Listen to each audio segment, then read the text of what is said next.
full disclosure, this is going to sound a little bit different as an introduction to the latest episode of the Maker and the Drinker podcast. And that is because I'm sitting in my kitchen at the moment. It is Jared here, the drinker, proudly presented by First Drop Wines and Ozcast Network. So JR and I took a trip up to the Barossa, the beautiful Barossa, and we went to a place that I've never been before. I've had the pleasure of drinking their incredible wines, but I haven't been to the cellar door and hadn't had a look at anything to do with this fantastic winery. I'm talking about Paulmara Estate.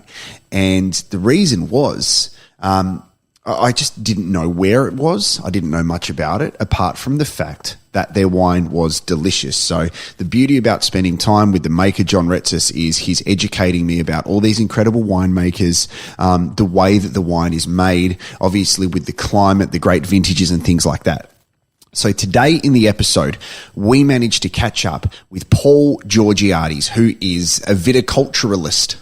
I said that word correctly for the first time, I think, hopefully. He's responsible for the science behind the incredible wine at Paulmara Estates and so many more around South Australia.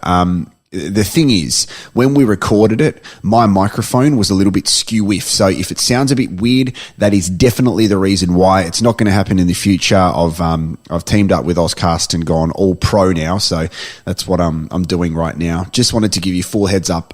My recommendation for this is grab a glass of the fantastic Paulmara Estate. There's so many fantastic wines available. And Jason Barrette, who is the guy who makes the wine there, is first class. We spoke to him a couple of episodes prior to. So get behind this. Enjoy the next episode of The Maker and the Drinker with Paul Georgiadis from Paulmara Estates, and Jason Barrette makes a little guest appearance as well.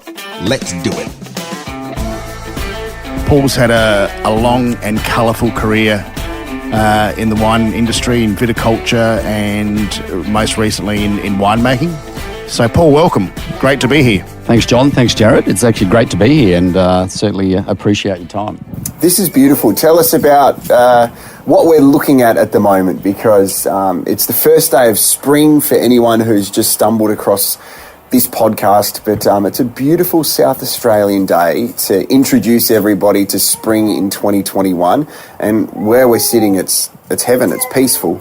Oh, look, it is. It's absolutely gorgeous. I mean, you know, my wife always says, you know, this is the peaceful place. This is where you can come and relax, and that's the beauty of the Barossa Valley too, though. It's got so much to offer. So this is the home estate, which we call Georgiadis Estates. So it's the first vineyard that we purchased it as bare land in 1995, this one, and we've got one further up the road, about 4 kilometres up the road near the Gnaden Fried Church. That was a run-down, very old vineyard. Purchased it in 2011 with a few mates, and rejuvenated an old vineyard because I didn't think I'd ever see a 90-year-old vineyard, because I don't think I'll live that long. But just the pride you take in being able to rejuvenate something that's run down, looks like it's about to die, but you put that hard work, all your learnings over the years, you put the hard work in, and you can rejuvenate it. Whereas this estate has a lot more memories for me, because my dad's originally from the Riverland, so in Paulmara. And I moved here in 1991 as the grower relations manager for Penfolds. And I kept travelling back to help Dad out in the vineyards. And I said to him, look, I can see where the industry's heading with the Riverland. And as much as you think you've got a large vineyard, you're not commercial enough. You need either sell out, get out while the going's still really good. And he goes, well, what am I going to do? He was 65 years old. And I said, why don't I buy some land in the Barossa and you come and manage it for us? So when he used me for cheap labour in the Riverland when I was young, the roles turned, and I used him as, I shouldn't say cheap labour, but almost free labour. All he wanted was a trip to Greece every year. But I had to change him from commercial viticulture to premium viticulture, which, look... Can you explain the differences between the two? There's a big difference. Look, in the Riverland, you've got the hot climate. So at the end of the day, because it's a hot climate, you're not going to get that concentration of fruit you're looking for. You still can make some good wines, but they're not going to be wines of Barossa Valley, McLaren Vale, Clare Valley, and so forth. So, you know, there's a lot more irrigation because you get a lot more extreme temperatures. Your mean January temperature is probably around 28 degrees, whereas here you're about 21 degrees. So overall, that's a lot of difference in heat when you're looking at heat degree days per year. So the fruit is forced to ripen, so you get a lot more dilution in fruit quality. So you need to grow yield because wineries aren't prepared to pay the bigger dollars for that fruit. So, I just thought there's perfect opportunity with all my learnings here at Penfolds. Let's plant a vineyard and see how many years it would take once we plant a stick in the ground, how long would it take for this fruit to make grange? And all the people go, there's no way you're going to do it. It's the wrong site. And I just wanted to prove them wrong. And I wanted to do it with my dad, because he meant so much to me. He did a lot for us, and he always put us first. And I just thought, there's an opportunity for him to step out of his comfort zone, come to the Barossa Valley and change the way he did things. And, the rest is history. We argued a lot, or debated is probably the best word for it, because he didn't understand initially what I was trying to achieve, about shoot thinning, about dropping fruit on the ground, trying to achieve the best quality. And he goes, you young generation don't have any idea of, what it takes to make money. And I said, well, I do. But I said, as you raise me, the values you installed in me is about you live for your legacy, you live for your name. That's all you leave behind. You don't leave money behind, you leave a legacy behind. And I said, isn't that the values you raised me with? And that's when the light came on. And so it took us 11 years from the day we planted the vines together to the day in 2006 was the first time this vineyard here made grange. And to me, that was just the pinnacle. It's like winning a Melbourne Cup. It's like winning the 100-metre race in the Olympics. It's, my aim was always to make grange, but I wanted to do it on a vineyard that I planted, not something that I inherited, but something that I planted and did the work with Dad. So, and because I was the grower relations manager at Penfolds, everyone that makes grange, you give them a magnum. And so every grower would get up and I'd give them a magnum, I'd present them with a magnum, but I'd also talk about them and, the attention to detail they've got in the vineyard, the pride in their work and so forth. But then when you talk about your dad, it was great because it was like reading a eulogy while he's there to hear it. And that day, it was the first time, because I always looked up to Dad, but he, as you know, John, too, Greek parents don't tell you that, you're good or, anything like that. They always have this really high expectation. So it's the first day Dad goes, this is one of my best days of my life. And it almost brought a tear to my eye because I'm there going, my job as a son is now done, because I actually felt like I made him proud. You know what I love about this podcast, and I always get quite sentimental when we record these podcasts, is because everyone has a story, and what I love about what you just said then is the relation to your family. So you go to Home of the Brave, and John, we've spoken about this numerous times. The food that is presented, this is from your family. So you're sharing your family with everyone. You go to George's, there's a photo of his dad. So it's like the connection that you have to family is presented in the products which you put so much love into, which I think is one of the beautiful things about winemaking and working in food and hospitality is it's a reflection of your family and what makes you proud. Absolutely. I think also, I've said this before, it's authentic, it's real. Paul's just described his journey from the Riverland to the Barossa to, arguably making one of the greatest wines in the world with his father and growing the grapes for one of the greatest wines in the world with his dad. And that's that's the pinnacle in terms of viticulture, I guess, one of the pinnacles. And with winemaking, it's all about being authentic. It's, you can't be swayed by fashion. You can't, you can be swayed by fashion, but authentic producers and authentic winemakers, quality always shines out. And, Paul and his family are case in point. George at George's is case in point. And I guess, in our own little way, what we do down the road is a little bit like that. It's real. We don't look for fusion or, as some great chefs say, confusion. It is what it is. And if we're going to just fry a piece of halloumi in some excellent olive oil, then so be it. That's what we do. Is that one of the challenges that you find, because you've both been in the industry for so long, and we've spoken to a lot of people about this, even Jason who's sitting over there, like you, it's a generational thing where everybody's in a hurry, where probably the generation where I'm from, or even people younger than myself, we need to come up with something crazy, creative, and make money instantly, which sometimes they forget the essence of what goes into creating a beautiful product, and it takes time, passion and love. Absolutely. It's all about being, it's all about making something and producing something. And in Australia, we don't make enough things anymore. Growing up, we made a lot of things in this country. Now it's, FMCG, fast-moving consumer good, and all those, acronyms, which are just, they are what they are. But in terms of our philosophy, and I think Paul shares the same philosophy as Jason does, it's all about quality and building a brand and building something that, you're proud of. So as winemakers, where are we at now? I say we, I pretend I'm a winemaker, but I'm a wine drinker. We're all Where are we at compared to 12 months ago? Because 12 months ago, we were driving around in a limousine delivering all of the first drop wine before the limo got defected, probably, which is totally fine. It was always going to happen. Moving forward, there's, of course, still uncertainty in the world. There's what has happened in with relations with China, with wine.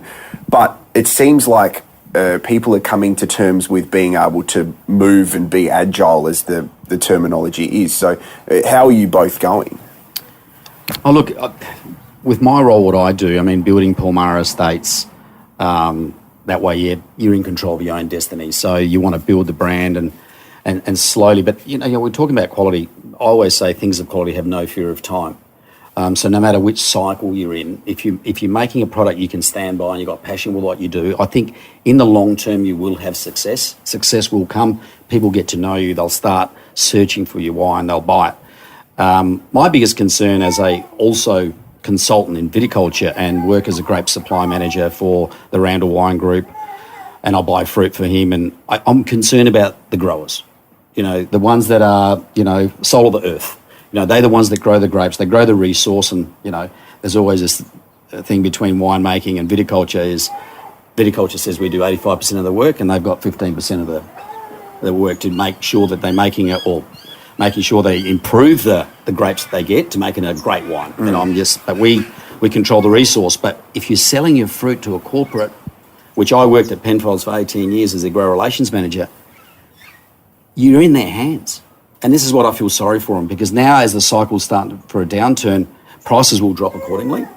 And there's pressure on them now. Now do they say, do we continue to grow for quality, or do we have to increase our yields because we know the prices are going to come back as their returns on investment reduce? So I feel sorry for the grower. I don't know why. I'm still consulting, I'm still helping growers, is because I feel like with all my industry knowledge and working with people over time, and I've been very fortunate in this industry, I've got to say. I've been very lucky.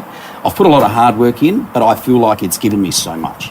And I just feel like I need to support those growers to make sure they continue to survive, and the next generation can actually see a future in the wine industry. Otherwise, they'll leave and go to other jobs. And I even look at my own two kids and say, do they want to come back to the wine industry? They're both at uni, but you've got to create something where it's not just about money, but it's about passion. Live your dream. And I've been saying this, what I've done, it's actually a dream. It's, I absolutely love it. I've been fortunate to meet a lot of people. I've been fortunate to work with Patrick Ireland, who I held in high regard as, a viticulturist and a lecturer at Adelaide Uni, and we did 5 years of benchmarking together in the field. I said I thanked him for all the knowledge that he departed on me, and he thanked me for all the practical knowledge I departed on him.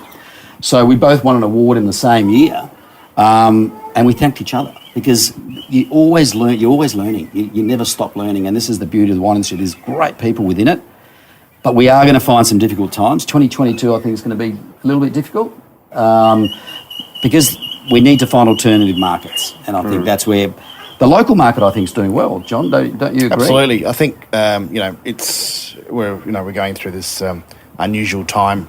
And there's going to be a correction. Obviously, the Chinese market for Australia and tariffs are, a huge part of the correction for our country.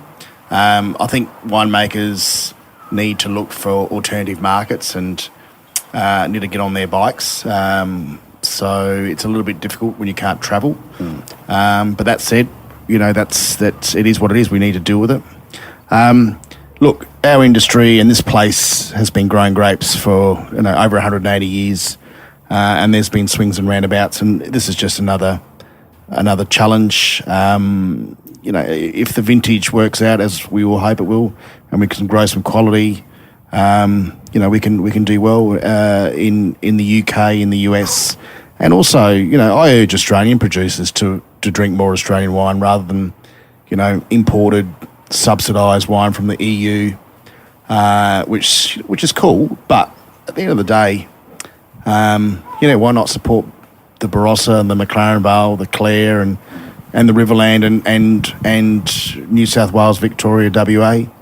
At the end of the day, it's sort of a time for us now to defend Australia, and nobody wins in any industry unless everybody wins. And Paul's point about growers is absolutely spot on. We need to take care of our growers because without them, we're going to find it very difficult to make great wine. Okay, I've got a couple of drinker questions before we find out more about your wine. So I ask all the naive questions here, which I think is a good thing about the podcast because John's there to ask all the technical ones. So driving from Port Adelaide to the Barossa Valley, it's very green at the moment, which is beautiful, but it actually changes so quickly from going yellow to green.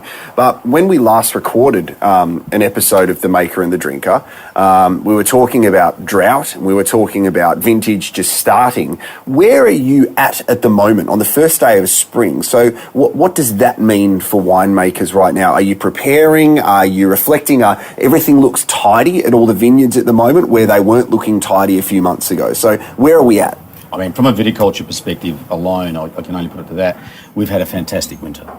So to me, winter moisture is the most important thing. In a lot of our vineyards here, we try not to irrigate too much in summer, but if you can get moisture down the profile naturally, because it's nice and uniform, and I've got moisture monitoring here in all the vineyards, so we know at depth how much water we've got. So the water's moved down to about 1.4 metres. So in clay soils, if you can capture water to 1.4 metres, you can get into the season on the front foot. Okay. So everything, because you need water early in the season as well, where all your fibrous roots are, so your canopy can grow to 1 metre. You need a metre of canopy. That's all you need. A lot of people grow canopy, then they use machines to cut it off. And I'm there going, what you need to do is understand your soils, understand your vine, and then get the growth that you need, depending on your targets and what you're trying to grow. But from a winter point of view, we've been very fortunate. It's just beautiful winter rains. We haven't had deluges where there's been a lot of runoff, so all that moisture is soaked into the soil. So the vines are rejuvenating. Coming off 3 dry years, and I'm talking about now post 18, 19 and 19, 20, where it was very dry. Subsoils were dry as a bone. Whereas now we've replenished some of those moistures in the profile, and the vines have had an opportunity to recover. 2021, to me, I moved to the Barossa in 1991, and 2021 to me, and I don't know, John, if you've seen the same thing, but I reckon it was one of the greatest years I've seen since 1991 from a fruit quality point of view. So there was a beautiful balance between quality and quantity. We had beautiful finish to the season where didn't get really much extreme heat at all. And I know with my vineyards, the Paradigm vineyard, I never irrigated at all after January. And here, the last 30 days prior to harvest, they didn't get a drop of water. You could do it because we didn't get the extreme in temperatures. And then you start seeing, that's the exciting part is because it's like a football analogy, isn't it? Like, in winter, it's your pre-season. You're doing all the work to prepare yourself for the games or the general games, the 22 rounds. That's leading up to harvest. So I call the 22 rounds going from bud burst right through to about full veraison. And then what's veraison? Veraison is when the fruit starts to change colour. Okay, yeah. So, when the fruit's turning and then the sugar levels begin to accumulate. So once that happens, then we're getting close to harvest. So we're monitoring every week to know how the sugar ripening is going, and then also the flavour spectrum. So we always don't only look at sugar levels, we look at flavour profiles, making sure that we call it physiological ripeness. So we're tasting fruit to make sure, seeds are lignified, the skins are ripe, the phenolics are right.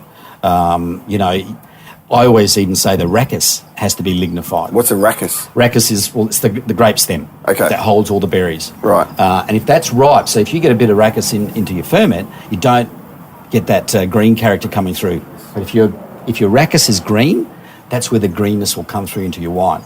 So to me, it's all about attention to detail in the vineyard to ensure that everything is ripening up uniformly. 2021 gave us that. It was just, I think, absolutely sensational. I think 2021 was a privileged vintage, just, long, slow, easy ripening. I mean, we all like an easy life, and definitely from a viticultural perspective, it was one of those great years. And then carrying on into the winery, we're in September. All our reds have been barreled down. We've gone through malolactic fermentation, so barrels have been topped and they're just sleeping now, ready for bottling. And depending on what you're making, you could be barreled down for 1, 2 or 3 years. There's no urgency when you've got great wine in the cellar.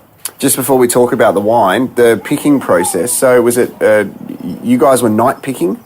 Is this right? Now I want to talk about this because I was watching it all on social media because I'm sure for a lot of people who do the picking, sometimes it can be quite laborious and but someone needs to do it if you're not relying on machinery. But from an outsider, it seemed like it was something different, something fun, depending how long they were doing it for, but it just seemed different. Can you talk us through? Oh, look, initially, I think it was Jason, our winemaker, Jason Barrette, who suggested, because he did the same thing in the US, and said we should do a night pick.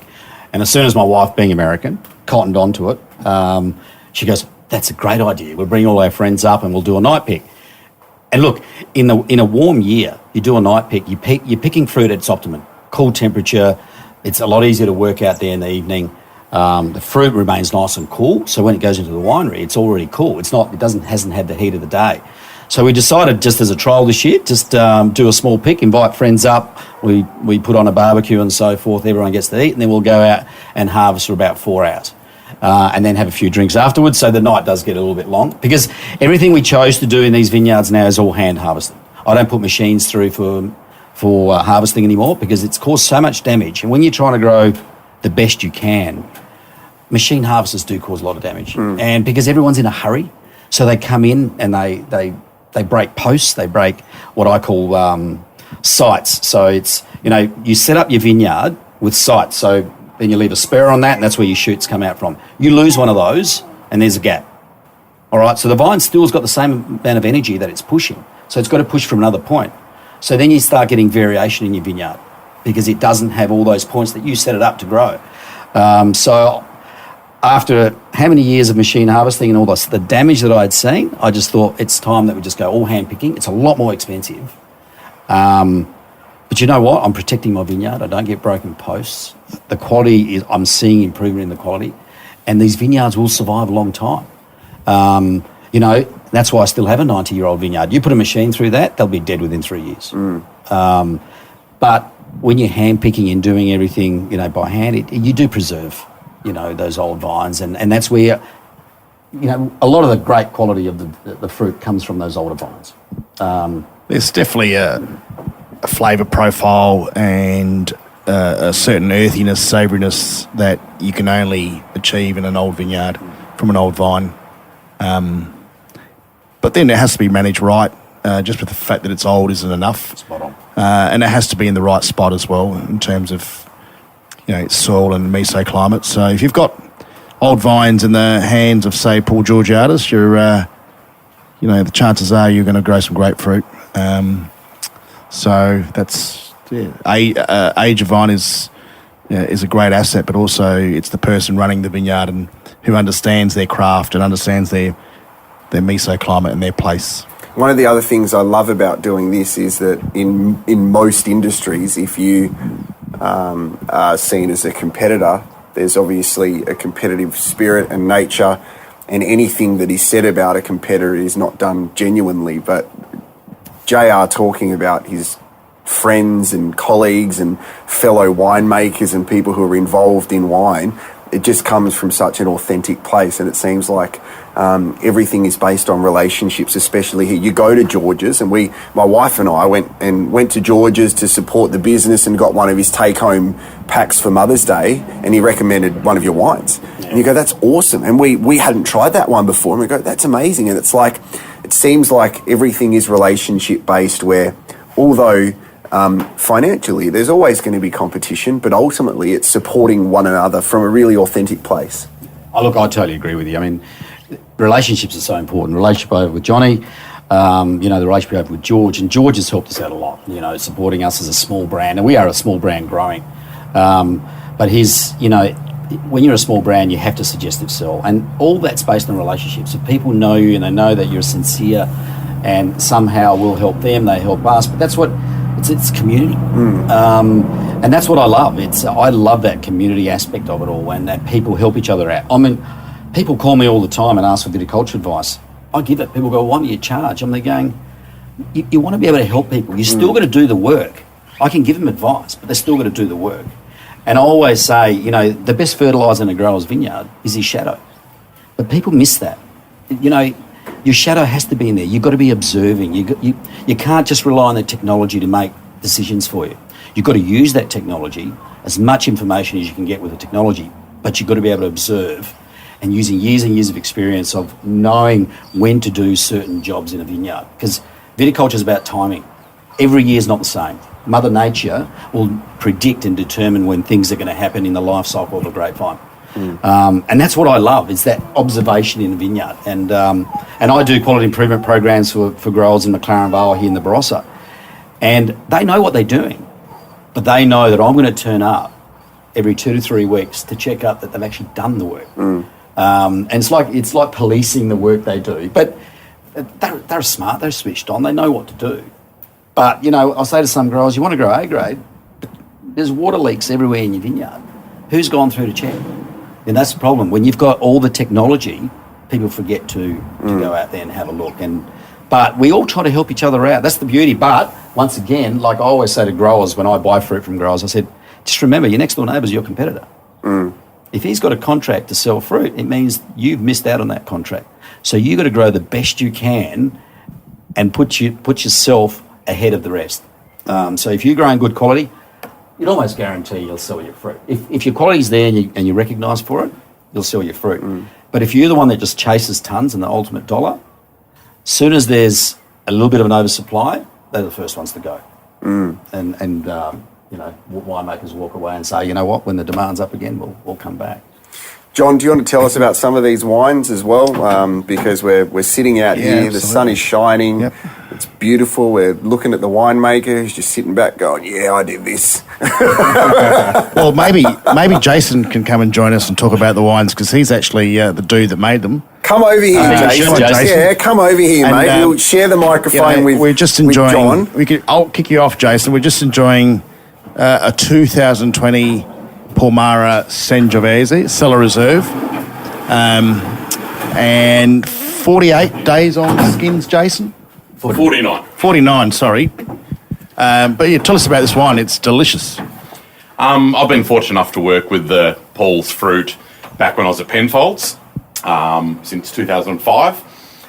So yeah, very familiar with the fruit, and obviously making the Cellar Reserve Penfolds Sangiovese. So similar techniques that I used at Penfolds, we employ now for making the Paulmara Sangiovese. So it's great to be able to work with this fruit. It's as sort of natural as it comes there. We don't add any yeast, allow Mother Nature to take its course during ferment, and then at the end we cover up the fermenter and keep it on skins there for an extended period of time. The 2021 spent 7 weeks on skins. Longer, a little bit longer, and what I'm trying to do there is Sangiovese is a naturally high acidity grape variety, so just trying to build up a little bit more structure and texture in the wine, and you get a bit of complexity. But we taste through twice a week, just making sure, and it is a bit of a risky thing when you're not using any sulphur or anything there, of keeping a wine on skins. And then when I've got that optimal balance of texture and flavour and tannin profile, we drain off and press into older oak barrels where it sits then for another sort of 14 to 16 months, no sulphur, and then unfined, unfiltered. So pretty natural wine in regards to the production, but it's great. I really like how the fruit from our vineyard here develops and ages over time there, and I've had plenty of occasions there where I've slipped in one of the old Sangioveses into a Chianti tasting, and most people think it's Italian, so with a bit of age on it. So we use a lot of those sort of older world techniques in regards to the production of the wine, and it's very small volume there, but we're able to obviously maintain the resource, and it's an exciting wine. So we're very happy with the 2020. It's only been out for probably a couple of months now. So am I right in saying, because I'm the drinker here, what I'm drinking, this is the Sangiovese I'm drinking here? Yep. This tastes older than 2020. It's so smooth. So am I accurate in saying that? It's unbelievably smooth. Yeah, I think it is.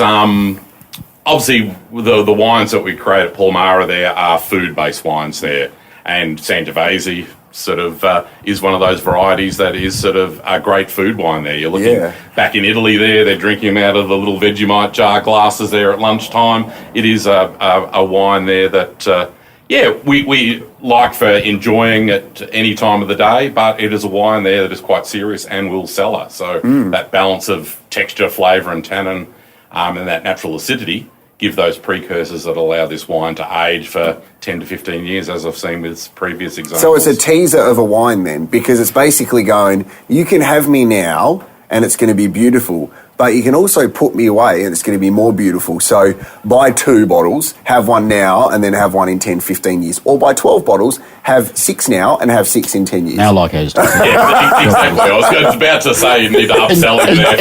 Enjoy the journey. Buy at least a 6-pack. But that's the thing there. And with all of the wines that we produce there, I think they have that approachability as younger wines, and being able to capture the fruit, and whether it's our top Shiraz or Cabernet, the Apogee or Aristotle, wines that will cellar for 20 plus years are drinking beautifully now, and it's hard actually to put them down into the cellar there, but really capturing that fruit, having for us a slightly shorter oak maturation time, capturing that freshness in the bottle there to allow it to age in the bottle rather than in the barrel or in tank. That's awesome. Johnny, do you want to wrap it up and thank our guests, mate? And we've got to find out where we can purchase these beautiful wines from too.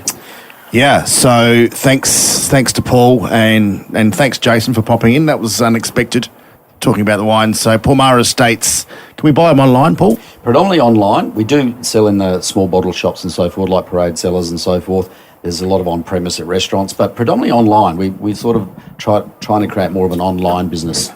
For all those listeners out there, if you want to really support local and support wineries, the best way to do that is to buy online.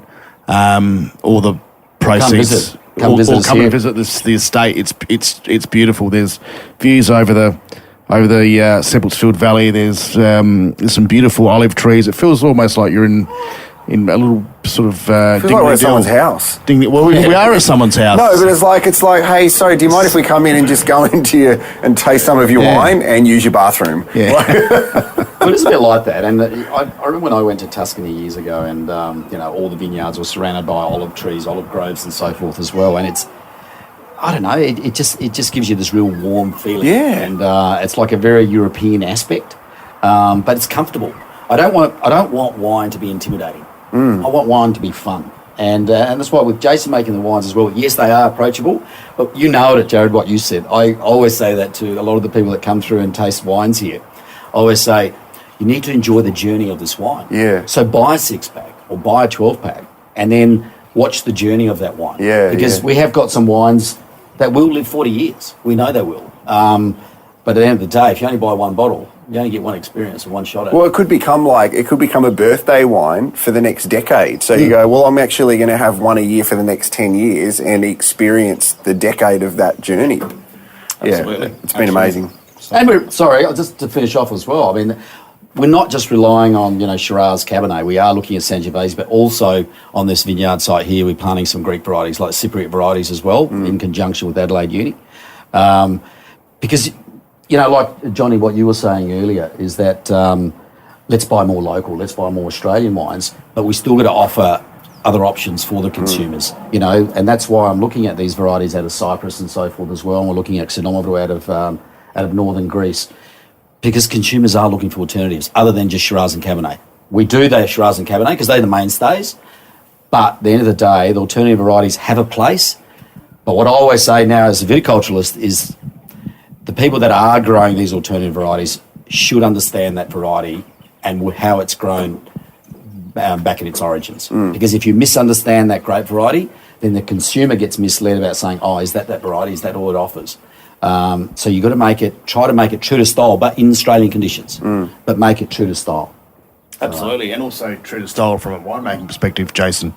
So, look, there's no doubt consumers are looking for discovery, and whilst the mainstays are important, we can grow lots of cool varieties here and make great wine. We'll put all the links to how people can purchase the wine and come and see you in the description of this podcast. But thank you very much for joining us. Thank you, Jared. Thank you, Johnny. Thanks, boys. Much appreciated. Thanks. Thank you.